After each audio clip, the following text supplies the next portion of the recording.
Hello students, class 9th में हमारा जो चैप्टर चल रहा है वो है त्रिभुज और उसकी जो प्रश्नावली है 7.4 वो हम स्टार्ट कर चुके हैं। इस वीडियो में प्रश्नावली 7.4 का हम क्वेश्चन नंबर 3 डिस्कस करने वाले हैं। इस क्वेश्चन नंबर 3 में क्या कहा है आपसे, ये एक डायग्राम दे रखा है और इस डायग्राम में आपसे ये कहा है कि एंगल बी जो है वो एंगल ए से छोटा है। ये रहा एंगल बी, ये एंगल ए से छोटा है, ठीक है। और एंगल सी जो है वो एंगल डी से छोटा है। ये रहा एंगल सी और ये एंगल सी इससे छोटा है। तो हमें ये साबित करना है कि ए डी जो है वो बी सी से छोटा है। ये रहा ए डी, ये वाली जो लाइन है इस लाइन से छोटी है। तो ये हमें प्रूव करके दिखाना है यहाँ पर। तो इसी डायग्राम को मैंने यहाँ पर बना दिया। ये एंगल इस एंगल से छोटा हमें दे रखा है। सीधी बात कहें मतलब ये वाला एंगल इससे बड़ा है। तो क्या दे रखा है कि एंगल ए बड़ा है किससे, एंगल बी से। ये प्रश्न में दे रखा है आपको। तो बच्चों क्लास में आपने क्या सीखा है और वीडियो में भी मैं आपको बता चुका हूँ कि जो कोण बड़ा होता है उसके सामने वाली भुजा लंबी होती है और जो कोण छोटा होता है उसके सामने वाली भुजा छोटी होती है। तो क्योंकि एंगल ए बड़ा है तो उसके सामने वाली भुजा का नाम है ओ बी।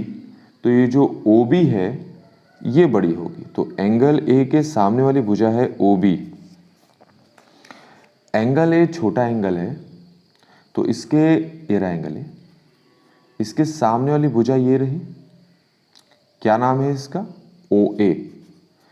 तो एंगल ए बड़ा है तो उसके सामने वाली भुजा बड़ी होगी। एंगल भी छोटा है तो उसके सामने वाली भुजा क्या होगी, छोटी होगी। तो ये हम एक प्रमेय में पढ़ चुके हैं। तो रीजन यहां पर क्या लिखना है, बड़े कोण की सम्मुख भुजा लंबी होती है। ये आपको यहां पर लिखना था। इसको हम फर्स्ट मान लेते हैं, ठीक है। अब हम आते हैं यहां पर।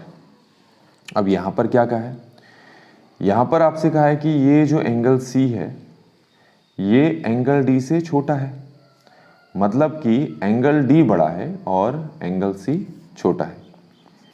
एंगल डी बड़ा है और एंगल सी छोटा है, ये भी आपको प्रश्न में ही दे रखा है।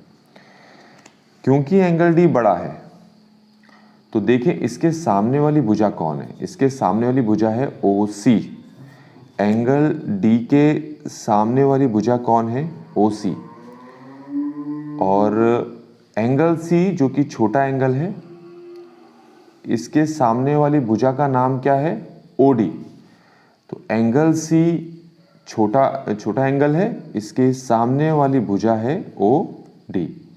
तो बड़े कोण के सामने वाली भुजा बड़ी होती है, छोटे कोण के सामने वाली भुजा छोटी होती है। तो ये हमारे पास दूसरा आ गया। और सेम रीजन आपको यहाँ पे लिखना है, बड़े कोण की सम्मुख भुजा लंबी होती है। ये पूरा का पूरा आप यहाँ पर उतार देंगे। तो हम क्या करते हैं, हमारे पास जो समीकरण 1 और 2 है, ये दो इक्वेशंस हमारे पास है, इन दोनों को ऐड कर देते हैं, ठीक है। 1 और 2 को जोड़ने पर इन दोनों को जोड़ देते हैं हम। ये जो साइन है ये ऐसे ही रहेगा, इसको चेंज नहीं करना है आपने।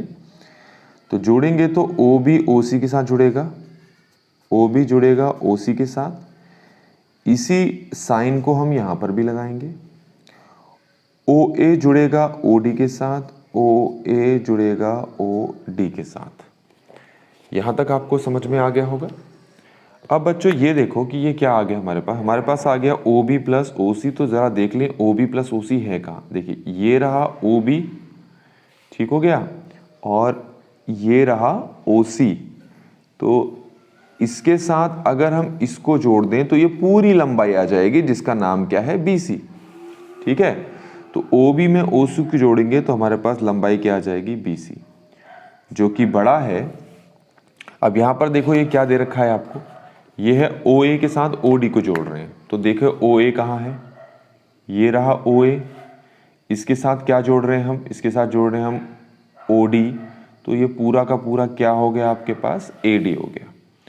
तो OA के साथ OD को जोड़ेंगे तो ये क्या आ जाएगा आपके पास, AD आ जाएगा। और यही चीज़ हमें इस प्रश्न में सिद्ध करनी थी। तो इस तरीके से बच्चों हमने इस क्वेश्चन को यहाँ कंप्लीटली सॉल्व कर लिया है। Thanks for watching.